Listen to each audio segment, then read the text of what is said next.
Madame, monsieur, bonsoir. Au sommaire de ce journal du 2 février, on parle bien sûr des 24 heures du Mans. Et oui, édition 2017, puisque l'ACO a dévoilé la liste des engagés pour la 85e édition. On va en parler avec le directeur général de l'ACO, Frédéric Lénard, dans quelques instants. Au sommaire aussi, nous parlerons de l'exploit de ce jeune cycliste qui est en passe d'achever son tour d'Europe à vélo et en solitaire. Il était de passage en Sarthe. Aujourd'hui, nous ferons un zoom sur Jean-François Molière, le photographe manceau, qui expose 30 ans de son travail au Mans. On commence bien sûr avec les engagés aux 24 heures du Mans, dont la liste était dévoilée cet après-midi. 60 équipages alignés sur la grille de départ. Leurs noms étaient donc dévoilés aujourd'hui lors d'une conférence de presse inédite pour l'ACO, une web conférence. Avant de se pencher sur le fond, Frédéric Lénard, bonsoir. Avant de se pencher sur le fond, le procédé, c'était une première pour l'ACO, cette web conférence. Pourquoi ce choix cette année ? Oui, bonsoir d'abord. Oui, effectivement, on a voulu innover un peu dans le schéma, dans le concept de diffusion de cette webconférence, de cette conférence de presse, en fait, tout simplement parce que le digital et les réseaux sociaux prennent une place de plus en plus importante dans notre vie et qu'on voulait toucher en plus un maximum de fans et de public à travers le monde. Et donc, on a mis en place ce système de webconférence qui était repris sur beaucoup de plateformes digitales, les nôtres évidemment, mais aussi celles de nos partenaires comme les constructeurs, Total, Michelin, Dunlop, etc. Et puis quelques partenaires médias, dont LMTV, je crois. Oui, on rediffuse la web conférence, ça sera une conférence télé pour le coup, à partir de 20h50.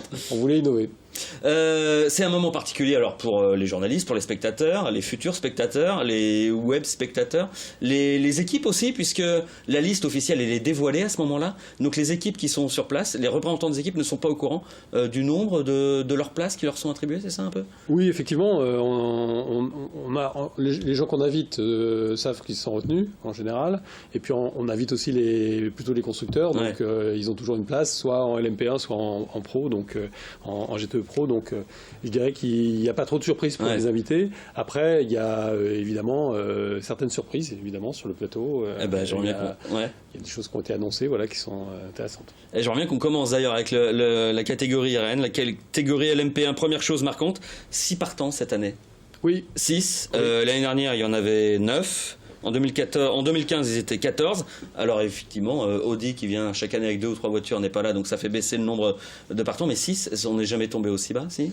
Oui, en termes de partants. C'est pas le plus important, exactement. En fait, c'est vrai qu'il y a 2 ans, il y avait Nissan aussi qui était là avec 3 voitures, qui a un peu déçu en 2015. En 2016, effectivement, il y avait Audi qui était un partenaire historique et qui est parti subitement.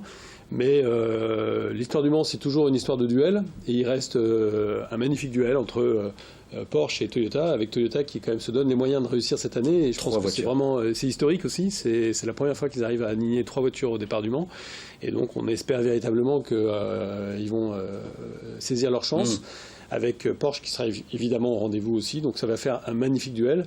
Et puis en LMP1 privé, en fait, on a Bikeoless cette année, on sait qu'il y en a d'autres qui reviendront l'année prochaine, mais c'est un peu une année intermédiaire. C'est une année intermédiaire, c'est ça, c'est le temps de recomposer les choses au niveau des teams internationaux, c'est ça ? Des teams privés, oui, en LMP1, oui, absolument. Toyota, un mot sur Toyota, 3 voitures, en fait, ils ont pris la leçon du passé. Les erreurs techniques ou les pannes. L'idée c'est d'assurer au moins une voiture qui va jusqu'au bout, quoi. Oui, là, c'est vrai que sur une course de 24 heures, avec tous les aléas qu'on peut connaître au Mans, avoir 3 voitures, c'est une vraie chance supplémentaire. Porsche n'a pas souhaité mettre une voiture supplémentaire pour des raisons de budget essentiellement et de ressources. C'est un gros effort pour Toyota, surtout que Toyota revient en rallye cette année, donc véritablement ils sont très présents en sport auto. C'est, je pense, une super nouvelle et un très beau spectacle en perspective. Il y aura des LMP2 de cette année, des teams LMP2 qui passeront à LMP1 l'année prochaine. Oui, il y a des chances, oui. Oui, notamment Rebellion qui était en LMP1 l'année dernière, qui prépare sa voiture pour l'année prochaine et qui, dans cette année intermédiaire, est présent en LMP2 avec 2 voitures des vaillantes Rebellion. C'est ça, on en parlera tout à l'heure, mais la LMP2, c'est un record, 25 engagés cette année. Il n'y en a jamais eu autant, avec en plus un règlement différent. C'est exceptionnel là pour le coup. Là, c'est vraiment exceptionnel. En plus, des voitures ultra performante, beaucoup plus performante que celle de l'année dernière. Au dire des pilotes, des voitures très agréables à piloter, très rapides, puisqu'on est quasiment sur les temps de LMP1 d'il y a moins de 10 ans. Donc des voitures impressionnantes. Voilà, je pense un beau spectacle en LMP2, et c'est aussi ça le Mans, c'est aussi les autres catégories qui sont importantes. LMP2, j'aimerais bien qu'on y reste. Il y a 4 constructeurs officiels. Enfin, en quoi ça a changé le règlement? C'est que c'est encore plus normé, plus. C'est ça. Oui, il y a 4 officiels et 25, enfin plusieurs teams, quoi. C'est ça qui piochent dans ces constructeurs, si on veut faire simple. Quoi. Déjà au départ, on a voulu des voitures plus performantes, donc c'est le cas, et on a voulu aussi, ça c'était un maître mot, limiter les coûts. Et donc, comme il y a un marché qui est ce qu'il est. Si vous avez trop de constructeurs, forcément vous avez un problème d'économie d'échelle. Donc c'est pour ça qu'on a réduit à 4 constructeurs le marché, ce qui leur permet à chacun d'avoir suffisamment de voitures pour amortir leurs frais de développement et leurs frais fixes. Oreca, Riley, Ligier et voilà, c'est ça. Dans cette catégorie, on retrouve Jackie Chan, un mot quand même. Oui, qui aligne deux voitures pour son c'est Racing, équipe. effectivement, qui est en fait là aussi c'est intéressant parce que c'est un team qui monte. C'est un team qui vient de l'Asian Le Mans Series, en fait, qui a démarré avec notre championnat asiatique, qui battait beaucoup de l'aile il y a 2 ans, qu'on a repris en direct après l'avoir confié à un partenaire. En fait, on l'a repris en direct avec des équipes à nous. Et aujourd'hui, c'est un vrai succès puisqu'on avait 28 voitures sur le championnat sur la dernière saison. Et beaucoup de teams, beaucoup de voitures aujourd'hui qui sont inscrites au 24 heures du Mans en 2017 sont issues de ce championnat asiatique. Donc qui est vraiment de diversifier aussi l'offre sur les 24 heures. Exactement, ça représente 9 voitures en fait sur la grille du Mans qui viennent de l'Asian Le Mans Series. GTE Pro, très engagé, c'est stable, et puis on retrouve les majeurs en fait. Oui, tout à fait. Ford qui revient avec 4 voitures comme l'année dernière, je dirais. Un très très beau plateau en GTE Pro avec 2 Corvettes, 4 Ford, 2 Porsche, 2 Aston et 3 Ferrari. Donc ça va être la fête, c'est visuel, c'est auditif, c'est tout ça cette catégorie. Ouais, et puis voilà, on espère que Ferrari va prendre sa revanche et que les autres seront là aussi. GTEM, la catégorie, j'allais dire. Ce qui a été dit dans la webconférence, c'est la catégorie ADN des 24 heures du Mans, parce que c'est celle des gentleman drivers en fait. Oui, c'est ça qui est assez extraordinaire au Mans, c'est que finalement on côtoie des gens qui sont des pilotes amateurs et qui finalement arrivent à courir le Mans. C'est pas inaccessible courir le Mans, c'est juste faut avoir un certain niveau, mais c'est pas inaccessible. Et effectivement, le GTEM pour nous est vraiment une catégorie qui compte pour nous, et 16 voitures au départ, c'est aussi un très beau chiffre. Ça veut dire que ça attire toujours, en fait. C'est ça qui est intéressant. Et puis je dirais qu'il y a un autre facteur aussi de succès, c'est la catégorie qu'on a créée avec le LMP3, en fait, qui est vraiment une filière d'ascension des pilotes qui permet à des bons pilotes GT de passer en P3 pour accéder à la catégorie LMP2. Donc on a vraiment créé une filière de pilotes amateurs qui vous permet d'alimenter cette catégorie pour les 24 heures. Voilà. Un mot, vous en parliez tout à l'heure, la Vaillante Rébellion, il y en a 2. Alors ça c'est génial quand la BD et la réalité se rejoignent. Voilà, c'est ça, c'est effectivement 2 vaillantes rébellions au départ au Mans 2017, c'est déjà magnifique. Et puis effectivement, Michel Vaillant qui revient avec une nouvelle aventure, avec un nouveau rebondissement dans un nouvel album qui sera disponible très prochainement. Et qui s'appelle Rébellion. Et qui s'appelle Rébellion et qui se passe au Mans, et ça on adore. Les pilotes de ces Vaillantes Rébellions, c'est des fils d'eux aussi, comme dans la BD en fait. Voilà, c'est ça, il y a un beau... L'hommage est sympa. Un dernier mot, le Grand Marshal cette année. Marc Webber, effectivement. Qui prend sa retraite, qui a pris sa retraite l'année dernière de l'endurance, qui est un pilote qui est passé de la F1 à l'endurance alors qu'il était encore très performant en F1, et qui aujourd'hui prend une belle retraite, et je crois qu'il était très ému et très honoré d'occuper ce poste de Grand Marshal pour... Alors on l'explique, c'est celui qui va ouvrir en fait, qui fait le premier tour devant tout le monde avant de lâcher les faux. C'est ça. Et quand est-ce qu'on connaîtra celui qui agitera le drapeau pour le départ, pour le coup ? Alors là, c'est en général beaucoup plus tard. Donc on reviendra vers vous probablement au mois de mai. Ça marche. Eh bien, on se dit au mois de mai alors. Merci beaucoup, Frédéric Lénard. Et le site du groupe Devilliers à Rouezé-sur-Sarthe va fermer ses portes le 31 mars. Les 16 salariés de cette usine de plasturgie automobile devront être licenciés. Ils se sont mis en grève aujourd'hui. L'usine de Rouezé, appartenant auparavant au groupe Altia Chasseneuil, avait été placée en liquidation judiciaire et rachetée par le groupe Devilliers il y a à peine 2 ans. Nouveau coup dur donc pour ces salariés qui réclament des primes de licenciement supérieures à celles proposées aujourd'hui. Je vous propose d'écouter Alexandra Malingue. Elle est déléguée du personnel CGT. Ils nous proposent 7 000, alors que nous on a demandé 50 000 à la base.